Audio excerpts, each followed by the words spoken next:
আজি অসমৰ চৰকাৰে অসমৰ ৰাইজে টকা পইচা নিদিয়াকৈ চাকৰি পোৱাৰ ব্যৱস্থা এটাক আদৰণি জনাইছে। এডিআৰই পৰীক্ষাক যদি আমি নিকা আৰু সম্পূৰ্ণ শুদ্ধ স্বচ্ছতাৰে কৰিব পাৰোঁ, তৃতীয় আৰু চতুৰ্থ শ্ৰেণীৰ নিযুক্তিও এক নিৰ্মল গংগাত পৰিণত হ'ব। আমাৰ ৰাজ্যখনত যুৱ প্ৰজন্মৰ বাবে ই এক আশাৰ বতৰা।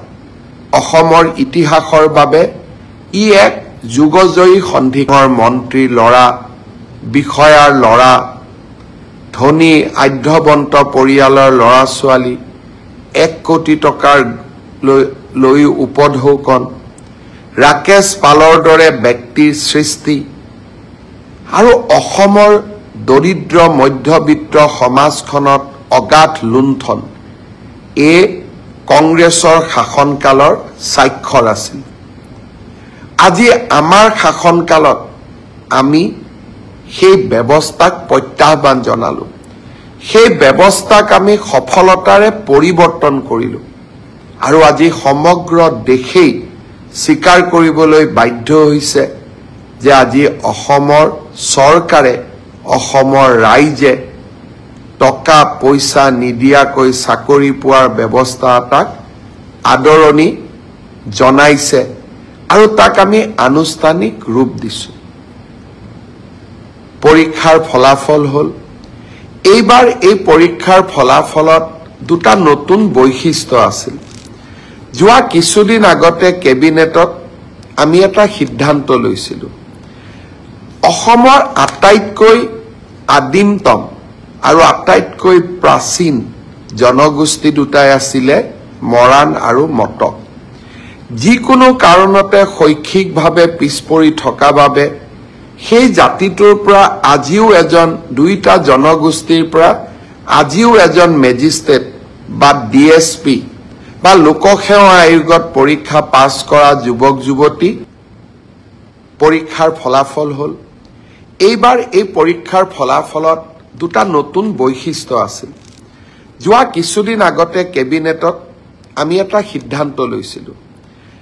অসমৰ আটাইতকৈ আদিমতম আৰু আটাইতকৈ প্ৰাচীন জনগোষ্ঠী দুটাই আছিলে মৰাণ আৰু মটক। যিকোনো কাৰণতে শৈক্ষিকভাৱে পিছ পৰি থকা বাবে সেই জাতিটোৰ পৰা আজিও দুইটা জনগোষ্ঠীৰ পৰা আজিও এজন মেজিষ্ট্ৰেট বা ডিএছপি বা লোকসেৱা আয়োগত পৰীক্ষা পাছ কৰা যুৱক যুৱতী আমি ভবা ধৰণে নিৰ্মাণ কৰিব পৰা নাছিল। মই শিক্ষামন্ত্ৰী হৈ থাকোঁতে শিক্ষক নিযুক্তিক স্বচ্ছতা দিবলৈ চেষ্টা কৰিছিলোঁ। আজি 2024 চন পাৰ হৈ যাব, 25ত আমি ভৰি দিম। যোৱা 13টা বছৰে শিক্ষক নিযুক্তিৰ প্ৰক্ৰিয়াক আমি সম্পূৰ্ণ দুৰ্নীতিৰ পৰা আঁতৰত ৰাখিব পাৰিলোঁ আৰু মেধাৰ ওপৰত চাকৰি পোৱা, শিক্ষকৰ চাকৰি পোৱা প্ৰক্ৰিয়াটোক আমি ইনষ্টিটিউচনেলাইজ অৰ্থাৎ স্থায়ী কৰিব পাৰিলোঁ। যোৱা 3টা বছৰত লোকসেৱা আয়োগৰ পৰীক্ষাকো আমি এক নিৰ্মল গংগালৈ ৰূপান্তৰ কৰিলোঁ আৰু এইবাৰৰ এডিআৰই পৰীক্ষাক যদি আমি নিকা আৰু সম্পূৰ্ণ শুদ্ধ স্বচ্ছতাৰে কৰিব পাৰোঁ, তৃতীয় আৰু চতুৰ্থ শ্ৰেণীৰ নিযুক্তিও এক নিৰ্মল গংগাত পৰিণত হ'ব। আমাৰ ৰাজ্যখনত যুৱ প্ৰজন্মৰ বাবে ই এক আশাৰ বতৰা। অসমৰ ইতিহাসৰ বাবে ই এক যুগজয়ী সন্ধিক্ষণ, এক কালজয়ী ক্ষণ। অসমৰ বিভিন্ন আমাক সমালোচনা কৰা সংবাদ মাধ্যম, সামাজিক মাধ্যমত যিসকল লোকে আমাক সততে সমালোচনা কৰি থাকে, তেখেতসকলে এবাৰ মাত্ৰ আকৌ এবাৰ চিন্তা কৰি চাওক। কংগ্ৰেছ দলৰ মুখ্যমন্ত্ৰী এজন থাকিলে, অসমত কংগ্ৰেছৰ চৰকাৰ থাকিলে, চৰকাৰী চাকৰিত এনে নিৰ্মলতা স্বচ্ছতা সম্ভৱ হ'লহেঁতেন নেকি? আমাক সমালোচনা কৰা সকলেও এটা মুহূৰ্তৰ বাবে কংগ্ৰেছৰ সেই শাসনকাললৈ মনত পেলাওক। ডাঙৰ ডাঙৰ মন্ত্ৰীৰ ল'ৰা, বিষয়াৰ ল'ৰা, ধনী আঢ্যবন্ত পৰিয়ালৰ ল'ৰা ছোৱালী, 1 কোটি টকাৰ লৈ উপঢৌকন, ৰাকেশ পালৰ দৰে ব্যক্তিৰ সৃষ্টি আৰু অসমৰ দৰিদ্ৰ মধ্যবিত্ত সমাজখনত অগাধ লুণ্ঠন এই কংগ্ৰেছৰ শাসনকালৰ স্বাক্ষৰ আছিল। আজি আমাৰ শাসনকালত আমি সেই ব্যৱস্থাক প্ৰত্যাহ্বান জনালোঁ। সেই ব্যৱস্থাক আমি সফলতাৰে পৰিৱৰ্তন কৰিলোঁ আৰু আজি সমগ্ৰ দেশেই স্বীকাৰ কৰিবলৈ বাধ্য হৈছে যে আজি অসমৰ চৰকাৰে অসমৰ ৰাইজে টকা পইচা নিদিয়াকৈ চাকৰি পোৱাৰ ব্যৱস্থা এটাক আদৰণি জনাইছে আৰু তাক আমি আনুষ্ঠানিক ৰূপ দিছোঁ। পৰীক্ষাৰ ফলাফল হ'ল এইবাৰ এই পৰীক্ষাৰ ফলাফলত দুটা নতুন বৈশিষ্ট্য আছিল। যোৱা কিছুদিন আগতে কেবিনেটত আমি এটা সিদ্ধান্ত লৈছিলোঁ। অসমৰ আটাইতকৈ আদিমতম আৰু আটাইতকৈ প্ৰাচীন জনগোষ্ঠী দুটাই আছিলে মৰাণ আৰু মটক।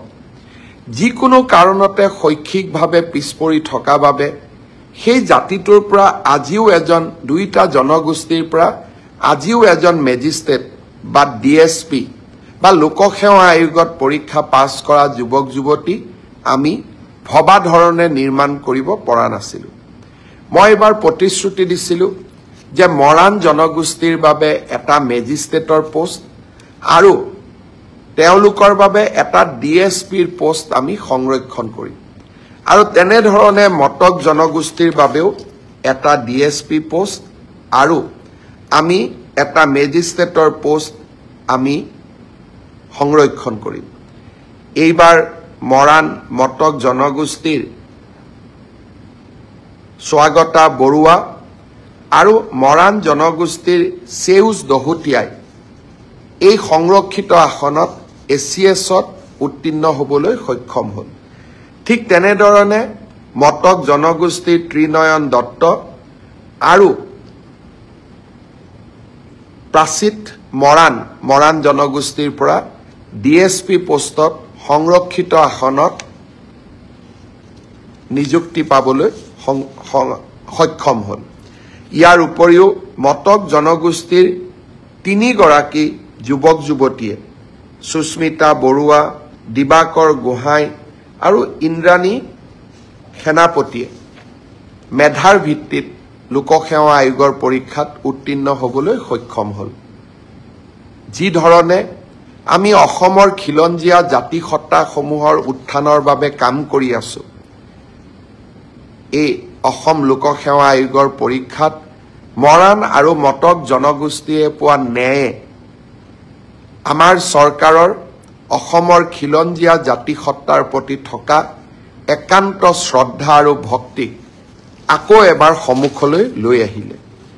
এই কামবোৰ আগৰ চৰকাৰবিলাকৰ দিনতো হ'ব পাৰিলেহেঁতেন, কিন্তু আজি আমি সেই দায়িত্বসমূহ পালন কৰিছোঁ আৰু সৰু সৰু কাম, যি কামসমূহে অসমীয়া জাতিৰ মাজত সমন্বয়ৰ এটা নতুন সেতু নিৰ্মাণ কৰিব, সেই কামবিলাক এটা এটাকৈ আমি সমাপন কৰিবলৈ আগবঢ়াই নিবলৈ প্ৰচেষ্টা কৰিছোঁ। মন্ত্ৰীসভাৰ সম্প্ৰসাৰণ হ'ল। এই মন্ত্ৰীসভাৰ সম্প্ৰসাৰণৰ পিছত অসমৰ চাহ জনগোষ্ঠীৰ প্ৰতিনিধি ৰূপেশ গোৱালাক গৃহমন্ত্ৰীৰ দৰে গুৰুত্বপূৰ্ণ দপ্তৰত কাম কৰিবলৈ আমি সুবিধা দিছোঁ। বৰাকৰ পৰা 2জনকৈ মন্ত্ৰীক আমি অন্তৰ্ভুক্ত কৰিছোঁ। অসমৰ প্ৰতিটো জাতি জনগোষ্ঠীৰ মাজত এক বিশ্বাসৰ বাতাবৰণ নিৰ্মাণ কৰিবলৈ আমি প্ৰচেষ্টা কৰিছোঁ। মন্ত্ৰীৰ ল'ৰা, বিষয়াৰ ল'ৰা, ধনী আঢ্যবন্ত পৰিয়ালৰ ল'ৰা ছোৱালী, 1 কোটি টকাৰ লৈ উপঢৌকন, ৰাকেশ পালৰ দৰে ব্যক্তিৰ সৃষ্টি আৰু অসমৰ দৰিদ্ৰ মধ্যবিত্ত সমাজখনত অগাধ লুণ্ঠন এই কংগ্ৰেছৰ শাসনকালৰ স্বাক্ষৰ আছিল। আজি আমাৰ শাসনকালত আমি সেই ব্যৱস্থাক প্ৰত্যাহ্বান জনালোঁ। সেই ব্যৱস্থাক আমি সফলতাৰে পৰিৱৰ্তন কৰিলোঁ আৰু আজি সমগ্ৰ দেশেই স্বীকাৰ কৰিবলৈ বাধ্য হৈছে যে আজি অসমৰ চৰকাৰে অসমৰ ৰাইজে টকা পইচা নিদিয়াকৈ চাকৰি পোৱাৰ ব্যৱস্থা এটাক